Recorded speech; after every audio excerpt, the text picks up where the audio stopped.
Tragically, there was another situation with a pew-pew at a church.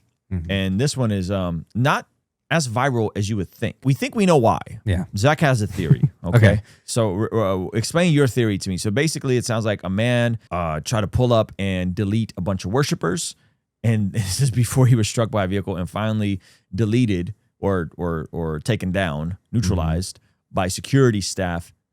Had attended services a few times with his mother and lead pastor. So what is your theory here? So my theory here is that this word security staff, I've been around churches my whole life.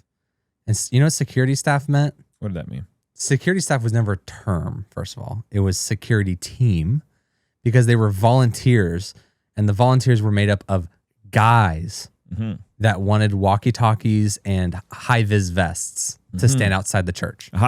This is not a daggone elite bulletproof wearing vest, highly trained security team. This is just people. So when don't you wish you could hit security staff like we do in logos? Shout out to logos, and by the way. It's just like random guys that are down to sit outside the church during service. Yeah. So security staff. So what security staff really means in the context of CNN is it means just church attendees that also conceal fire.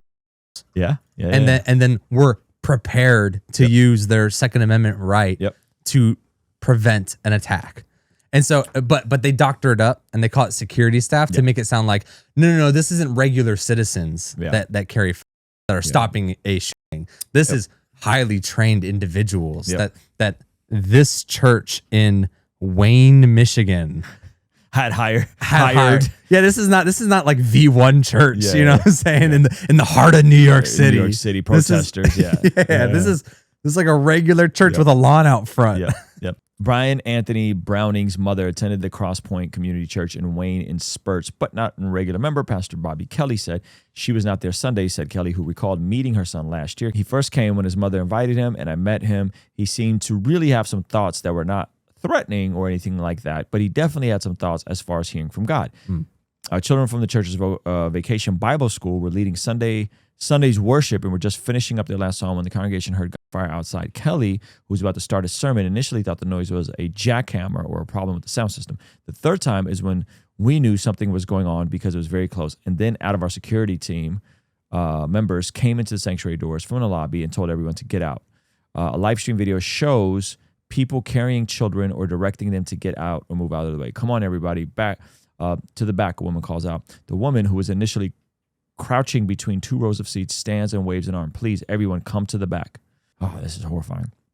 People, some of them ducking their heads, rush out as others can be heard yelling, go, go, come on. Seems like they were oddly enough situationally prepared for this situation. I guess so, yeah. You know, a loud crack is heard and people cry out. Those remaining run and walk quickly out of sight. Browning, 31, did not have any previous contacts with local police or criminal history, but may have been suffering a mental health crisis. The Wayne Police Department said in a release statement. Kelly said a church member arriving late to services spotted Browning driving recklessly and called out to him as he exited his car wearing a tactical vest and carrying a rifle. Church member struck Browning with the pickup truck. Come on, somebody. He said, you know, they have that thing called normalcy bias, which is like you see something crazy and you're like, there's no way. Maybe he's like military and we have a military guy coming. This guy had no normalcy bias and was like, oh, you popping out with the vest and a gun, I'm going to run you over. Yeah. He's a hero. I think the Lord was helping him do that. He hit this individual with his car, drove right on the grass because he was at the building at the time. And that certainly helped the team to be able to respond. The man began firing as he approached the church, striking one person in the leg. At least two staff members shot him. About 150 people were inside the church at the time. This could have been a massacre had these people not reacted bravely. And this is the part that the goofy anti-firearm people always forget, is all of these stories of how many tragedies are prevented. The data is like astronomical when you look into the amount of tragedies and situations are prevented when good law-abiding citizens are able to carry. There's like 400,000 ballparking. Yeah, it's a lot. It's like 400,000 deaths per year. Not related to like, those include self-inflicted. Which makes up the vast majority of them, by the way. People don't know that. The whole idea of like, there's this many The vast majority of those are self-inflicted. Exactly. There's a statistic, and it's somewhere in the millions of Crimes prevented. violent crimes prevented. That's right. With a firearm, even as simple as brandishing the firearm. That's right. So being able to pull it out and use it as an active threat to stop a violent crime from happening. That's right. And so the ratios there, when you eliminate self-inflicted, and you see it the actual ratio, and you also eliminate like gang crime, right? Yep. And this is probably why this story is not going viral. Yeah, Is it doesn't fit the narrative of, gun bad. Yeah. And so someone says showing up late to church has a benefit. Yeah. Hey, if you're showing up late to church, you're still welcome, and you even have a role. So let me ask you this. Yeah. Or maybe you'll take this out. I'm honestly curious your thoughts on this. So like, I applied for my conceal and carry. Come on, somebody. I have my interview in January, and then I think I take a class after, and then I have to pass a test. So the question for you is, do you think people knowing that there's folks like this in church, or knowing that folks carry, is good or bad? Because I think of the idea of self-deletion by cop. So it's like, oh, I see. You see what I'm saying? Like I can go to a church and I know I'm going to get shot. Yeah. Yeah. I think that's probably less common of a threat. I think it would be more preventative. I honestly do. I think it would be probably closer to like, this house is protected by Simply Safe, whereas I think people know, I think they know if they call 911, they're definitely getting got. If they raise a gun, if they go to church, they might actually get the problem solved. They might get prayer on accident. You know what I'm saying? Yeah. And so like, if someone's really just trying to like get taken out by cop, then what do you got here? Yeah, this is the church member who was one of the folks who was a victim in the situation that did an interview. Go ahead. Being shot after confronting the gunman at Cross Point Community Church over the weekend. Okay. Welcome Real to quick. 7 News Detroit at 6. Guys, the music does not match the story. I don't need good morning, we're jolly music for a story like this. I gotta get whoever's producing this. This is just like we're following a template. Dun, dun, dun, dun. Today, a man who, you know what I mean? Yeah, that's Like, true. I need that. Yeah, breaking. I'm Carolyn Clifford. And I'm Simon Shakette. That man is now speaking exclusively with 7 News Detroit. Ron Amon underwent surgery just hours after the shattered his tibia. His recovery is expected to be a months-long journey. He was one of the 3 members of the church's safety team who attended a training session that we told you about just yesterday. 7 News Detroit reporter You Brett Kapp called it. Yeah, safety team. I was like, it's not. This is guys. These guys are Guys are shows us yet another story of heroism that saved countless lives Yeah. that day in Wayne. At what point, if at any point during this, like it kind of sunk in like that this is like happening right now? I guess probably after I came through and was shot, then I knew we're in an active situation. It's like when I was bleeding out my leg is when I knew this situation was not good. It's a situation Ron Amon trained for but never expected to happen at the church he and his family have attended for nearly 60 years. Well, I That's fire. grew up in the church. My family has been a part of it the whole time, and so we just have continued to go there. Roughly a decade ago, Ron and a few other church members formed a safety team, just regular citizens who trained to be armed and respond to active shooters. When we formed this team, I just knew it was my calling to protect my family and my church family. This past Sunday, Ron, who's a team lead, was not on shift. As seen on the church's live stream, he was sitting in the back row with his family, watching the kids' vacation Bible school.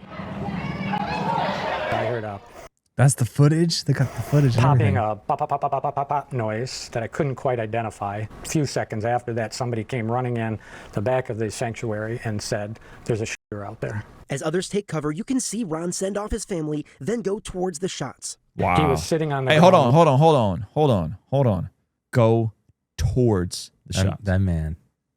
There are police officers That man got ginormous. in situations like this at schools with children involved that Mm. did not do this. Yeah. This dude is a volunteer. This dude's a hero. He wasn't even on the team that day. He wasn't even on the team that day. And this to me That's crazy. is like this. So if I'm the lobby, like I'm taking this story and this is the marketing for Exactly. like why we need better laws Yep. to allow more people to carry, to allow more people to get training, to allow more people to protect themselves. Yeah. Like this is it. Because I guarantee you there's way more stories like this. Yeah. Oh yeah. You know? 100%. And so like, yeah, this is why you want good guys with guns. Yeah. and he was facing away from me. So he turned to make a sweep of the glass with his and just, you know, held the trigger and through. The 31-year-old gunman in tactical gear was armed with multiple weapons and hundreds of rounds of ammunition, but another church member outside saw him coming and hit him with a truck, leaving him lying on the ground outside, but still armed. Come on. I mean, now that's a Ford commercial right there. Ford tough, built tough. Dun dun dun dun dun. Like, because they had that, he hit him in an F-150. Like, you know, that is the type of truck that you would feel comfortable. That's the type of vehicle you'd feel comfortable driving at an armed person in. You're like, I'm high enough. The front engine block is big enough.